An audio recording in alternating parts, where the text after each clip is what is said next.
This is Derek O'Fodernwa with The Medicine Show, and today I'm going to talk about Allah, the foremost divinity in ancestral cosmology. She is the earth itself, the source of life, law, reincarnation, and birth for us, her children.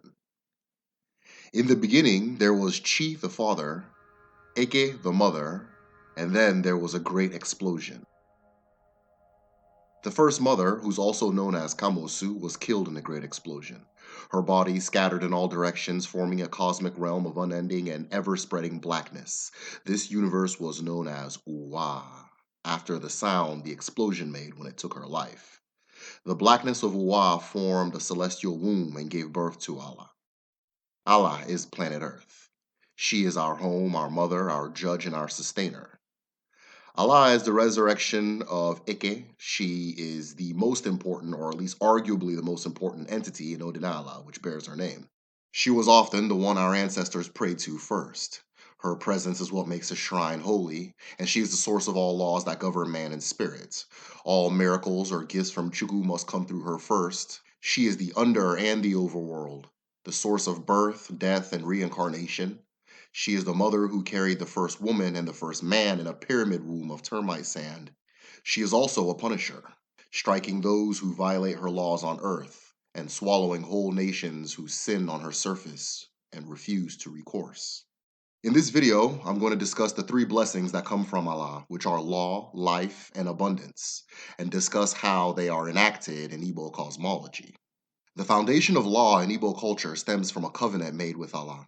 When a group of ancestors settle on a new land and wish to make it their home, they make a covenant with Allah. This is done by a dibia who is able to read the energies of set plots of soil and detect the spiritual makeup of an environment. Once an ideal and open space is found, the community makes a covenant with the earth goddess. The covenant itself is a set of laws and edicts they will follow for generations to come. The earth gives man laws in the form of Iwala. Iwala are a set of edicts that keep a people from violating the purity of their given home. Because Iwala is given to an ancestor, it is expected to be upheld by that ancestor's descendants, the community as a whole, and even visitors upon that land. Iwala forms the bedrock of all community law, family law, government, order, and ethics. The laws of the earth differ from the laws of mortals, though the mortal assembly can pass a law and plead with Allah to make it her own to add severity and consequence to that law, akin to adding to the constitution of a nation. Each Arushi also has its laws and covenant with the people of a community, but the first mothers are supreme. In fact, the Arushi cannot punish or bless those under the protection of the first mother without her permission. It's for this reason that the priesthood of her shrine also forms a community's supreme body of judges. Because all lands differ, each community has its individual covenant with the land, and this affects how each community practices its own Omenala and Odinala. Almost universally, this includes prohibitions against incest, murder, suicide, theft, violence, and vandalism. When these laws are broken, those who hold the alfa given to them by Allah are tasked with ensuring that what needs to be done is done to restore the purity of the land. Abominations or violations of Iwala are known as Nso. Nso is a philosophical construct that sees sin as a physical presence akin to pollution. Nso is the spiritual presence of a violation on the earth, which sits on the very spot the violation was committed until the crime is atoned for. After atonement, it is properly cleansed from the earth, and reconciliation between the guilty and their community, as well as the community and the earth, begins. Prior to cleansing, the very area that the sin is committed is avoided by the community, as Nso has the ability to spread by proximity. This means that the guilty, as well as those who come in contact with the guilty or the polluted area, are expected to atone to Allah. Nso also has a viral spreading presence, meaning that a failure to address the violation in a timely manner and atone for it, as well as cleanse it from the land, increases the gravity of the punishment, as the Nso is said to spread or grow over time. It is also important to remember that Nso committed by an individual is seen as Nso committed by the family as well as the community. And therefore, law is not an individual thing, but a collective matter which the community must come together to uphold and assure order, justice, and balance is maintained according to Allah's will. When famines, plagues, and community disasters strikes a group of people, one of the first things they are expected to do is check their soil for impurities and violations of the members of the community against the will of Allah. Only a few can cleanse land of impurities and remain pure themselves. Depending on the scale or gravity of the violation, a different person may be called. And this can range from the Ada, the first daughter of the family, to the dibia or the disciples of the shrine of Allah in the community, or members of communities that specialize in cleansing and law, such as Nri in the north of Igbo land. There's also a class of members in a community known as the Osu, who are children or seen as direct children of the Shrine of Allah. I will cover all four of these actors in a different video, so subscribe or comment if you want to know more about any of them.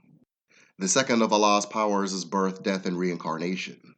When a person dies, they are planted into the earth like a seed, and through the womb of the first mother, they return to Eluwa, the mortal plane, by way of their mother's womb.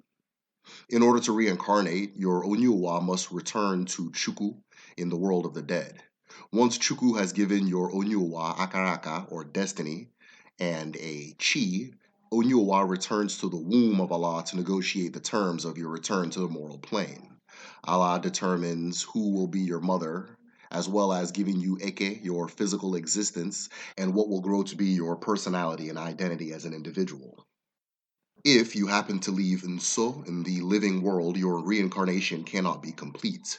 Your Mo or ghost spirit will then give your living family signs as to how to rectify the wrong so that you may return.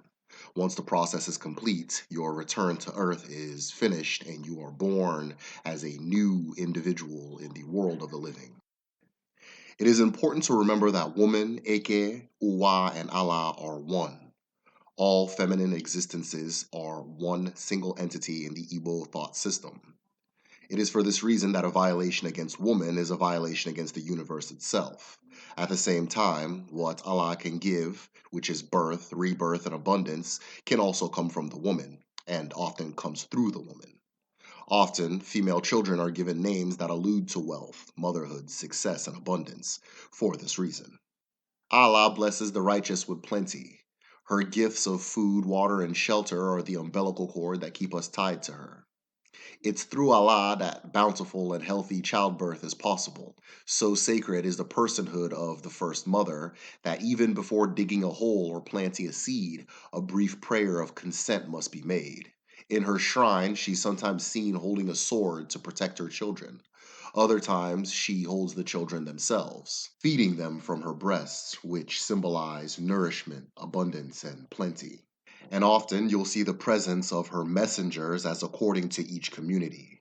When the covenant is made with the land, Allah's messengers play a role similar to a supervisor or exalted citizen of the realm. These messengers are most popularly pythons, though in many communities they can include snails, monkeys, and a range of other creatures that play this role, each community differing based on the covenant it made with the land and the land itself. Messengers cannot be killed by a member of the community or while they're in the community itself. If they enter a home, you must offer the messenger food and drink as if it were a human guest, and wait for the messenger to leave on their own accord, again like a citizen of the community.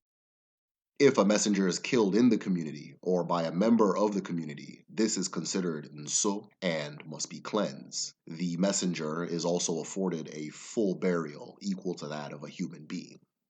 According to the beliefs of the Uturu people, Allah spoke to them from the beginning of time. In their land, she came to them through a great tree and went by the name of Nechuku or Nega. She would send pythons across the world who would both represent her umbilical cord as well as the rivers as her messengers and observers. People would come from all corners of the world to ask Nechuku for blessings. One of the most popular blessings was the gift of the iron spear for hunters and warriors. These were the first iron spears known to mankind that did not come from the sky. After many generations, people diversified what they asked for, and as always, their wishes were granted. But over time, the request became pettier and more insulting to the Divine Mother. When an old blind woman finally came to Nechuku and asked the Divine Mother to help her find her cooking pot, the spirit of the tree had had enough. Nechuku lifted from the tree and moved to a shrine called Ibini Akpabio, merging with the spirit there to become Nechuku Okike Akpabia, or Chuku Okike Abiama, as it is known today. And subsequent events in that community would form the town called Aruchuku, a word itself meaning the spears of Nechuku. And that's it. I'm very sick this week, so I don't know how congested this video is going to sound. But either way, I appreciate you sticking through. I think the concept of Nso is very interesting as far as the video goes. I think formalizing the act of crime forgiveness, let me say, is something that could help legal systems all over the world. I think the obsession is drifting towards focus on criminal records and permanent condemnation and so forth. So let me know what you think or what you want to hear next. I'm thinking of doing a video on either Amadioha, Obanje, or Usu. So let me know which one you want to hear about. Or if there's anything else that's outside of those three that you're interested in, let me know. And as always, please subscribe. I appreciate everybody that's subscribed so far. This channel is growing pretty quickly and I'm getting a lot of great feedback, so I appreciate you guys. Thank you.